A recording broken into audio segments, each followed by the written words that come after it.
you will find in Freemasonry the ceremony of laying a cornerstone for every building that is built. And you look at all the buildings in Washington, D.C., you will see a cornerstone with the Masonic symbols and Masonic date of the mystery schools of the calendar of 6,000 years. Well, we found that we don't believe that it can be significant unless the stone be at the apex of a pyramid where all corners meet and bond together, and that is the secret of the truncated pyramid, missing the capstone on the reverse of the Great Seal of the United States. For we have found in our research that in the mystery religion, the master mason is the cornerstone or the peak of the pyramid, the illumined man, who functions as the eye of Horus or the spy for the mystery schools wherever he is at. Just as the Great Pyramid near Mexico City is called the Pyramid of the Sun, so also the Great Pyramid of Egypt was actually dedicated to Horus, the sun. A picture of this you may see on the back of any $1 bill. Above the pyramid, folks, is the eye, the sun, the eye of Horus, the Son of God. The New Testament tells us 3 different times that God's Son was taught by and learned all things from the Father. He was the pupil. We are told at Matthew chapter 14, verse 17 and 19, that God's Son tends to his people's needs with 2 fishes. The 2 fishes being the astrological sign all astrologers know as Pisces. Thus we have had for almost 2,000 years God's Son ruling in his kingdom or sign of Pisces, the 2 fishes. As stated before, these signs are called houses. Therefore Pisces is the Lord's house at this time. Truly, the greatest fish story ever told. According to astrology, sometime after the year 2010, catch that date, folks, the year 2010. And remember what I told you about 2001. Arthur C. Clarke is obviously a member of the mystery schools. And Stanley Kubrick, who's responsible for making the movie, is obviously a member also. According to astrology, sometime after the year 2010, the sun will enter into his new sign, or his new kingdom.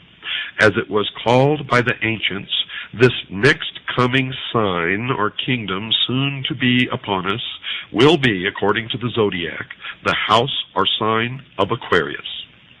So when we read at Luke chapter 22, verse 10, we now understand why God's Son states that he and his followers at the last Passover are to go into the house of the man with the water pitcher. So we see that in the coming millennium, God's Son will bring us into his new kingdom, our house of Aquarius, the man with the water pitcher. Once we realize that in astrology each month is assigned one of the so-called houses of the zodiac, and in heaven are 12 houses, or 12 monthly signs, then the words we read of God's Son saying, quote, "In my Father's house are many mansions," unquote, makes sense when translated correctly. The proper translation is as follows: Father's house equals heavenly abode. Mansions equal houses. So correctly read, in the original text we read, "In my Father's heavenly abode are many houses." Yes, 12 to be exact, according to the mystery religion of ancient Babylon. By careful intention and study of the houses, you will be better enabled to interpret horoscopes. It is well to remember that just as the influence of one planet in one sign may be effected for good or ill by another planet in another sign, so the influence of planets in signs in general may be strengthened, weakened, enhanced, afflicted, or otherwise altered by the influence of planets in houses, according to their beliefs. A rule of thumb to remember is that signs measure your inherent qualities. The planets influence those qualities, and the houses indicate directions for them. In other words, The houses indicate certain things, and a planet in a house influences or activates the things indicated. Now, this is all according to their religion. If you want more explanation, please ask Nancy Reagan. Anyone familiar with modern-day Christianity must surely know we are said to be living in the last days. This teaching is in part based on the idea expressed in Matthew chapter 28, verse 20 of the King James Bible, where God's Son says, quote, "I will be with you even to the end of the world," unquote. End of the world? Yet another simple mistranslation to clarify, and there are many in the Bible with a proper understanding of the actual words used. This end of the world is translated differently in various Bibles. Some say end of time. Some say end of the days, and still others say conclusion of this system of things. So what does all this talk of the end times or last days really mean? Well, here's the simple answer, folks. According to the mystery schools, when the scriptures speak of, quote, the end of the world, unquote, the actual word used is not, I repeat, not, end of the world.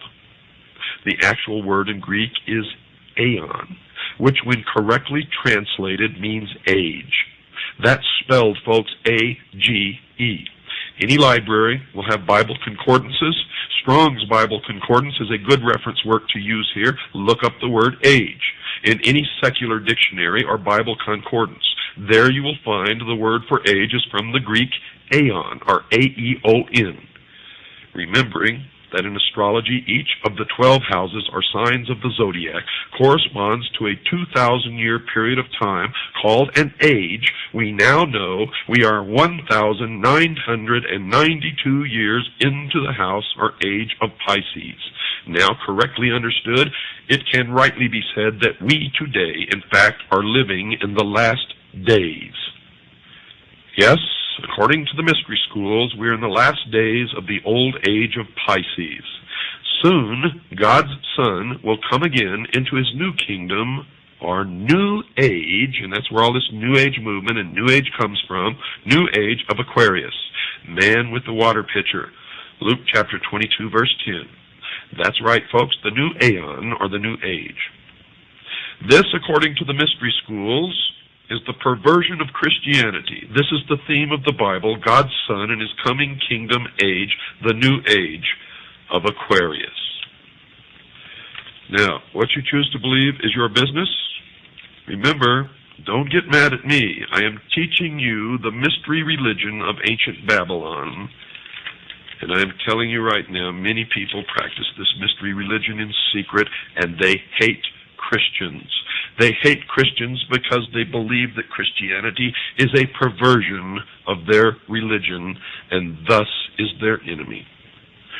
When viewing the shimmering rays of sunlight on a body of water at dawn or sunset, according to the mystery schools, one can still see today how God's Son walks on water. Good night, and God bless you all.